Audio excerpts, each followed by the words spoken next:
Excuse me po, mga kapuso. So, ayan mga idol, no?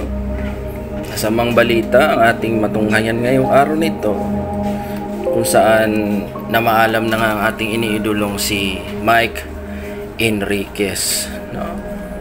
Condolence sa kanyang mga pamilya na nating nasaksihan. Si Mike ay namaalam na from 1951 to 2023. Siya ay binawian ng buhay September 29, araw ng Martes. So ito mga idol, ang ating iniidolong si Mike Enriquez, ang investigador, ang saksi, at marami pang mga kanyang hinawakan sa radio at sa broadcasting. Maging ang kanyang mga kasama sa trabaho ay nagluluksa, lalo na si Arnold Calabio. Ayan. So, at marami pa, no? Marami pang iba. Mga idol, ang buhay ng tao ay ganyan talaga. Hindi natin masasabi, walang permanente sa mundo, kundi tayo ay ang gumawa ng mabuti. Hindi natin akalain sa edad na 71 ay siya ay babawian ng buhay. So lahat naman tayo mga idol ay darating dyan, pero ang kailangan natin yung gumawa tayo ng mabuti sa kapwa. Kung ano ang ating itinanim, yun din naman ang ating aanihin. So ganito nga nangyari kay Mike Enriquez. Siya ay binawian ng buhay dahil sa kanyang sakit sa kidney. So, mga idol, na transplant na pala ito sa kidney, no?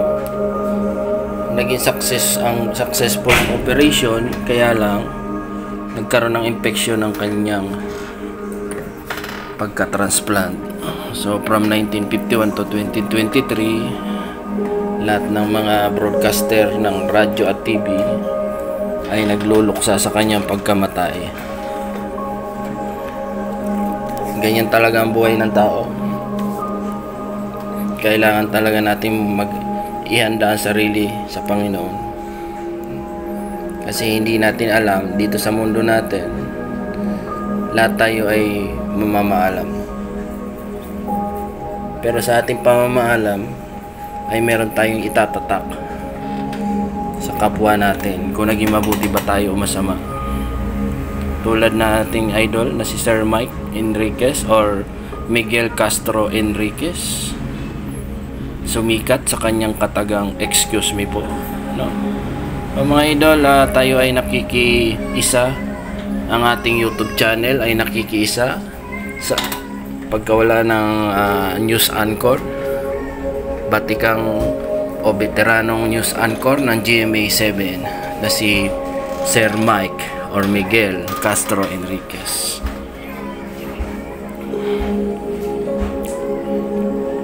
Nakakalungkot man isipin, pero yan ang katotohanan. Lahat tayo ay mamamaalam.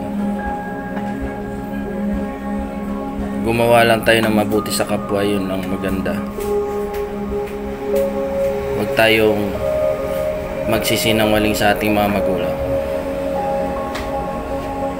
Kasi napansin natin ngayon mga idol, kung kailan wala na yung tao, sa karamihan, tsaka natin sasabi sa ating mga magulang na I love you ma, I love you pa, kung kailan wala na. So habang buhay pang inyong mga kamag-anak, lalo na yung iyong ina at ama, pakita mo sa kanila ang iyong suporta.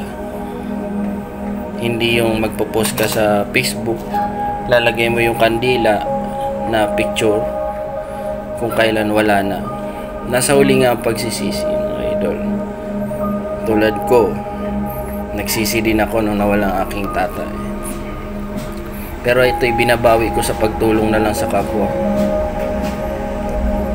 Kasi doon na lang ako bumabawi. Sa tingin ako'y makakita ng mga may edad na tao, matatanda o bata man yan, ay ako'y nahahabag. Kasi naalala ko ang aking tatay, kanyang pagpanaw. So, ayan, condolence kay brother Mike Enriquez, or idol natin na si Mike Enriquez. Condolence sa pamilya. Yun lang ating masasabi. God bless you all. Bye bye.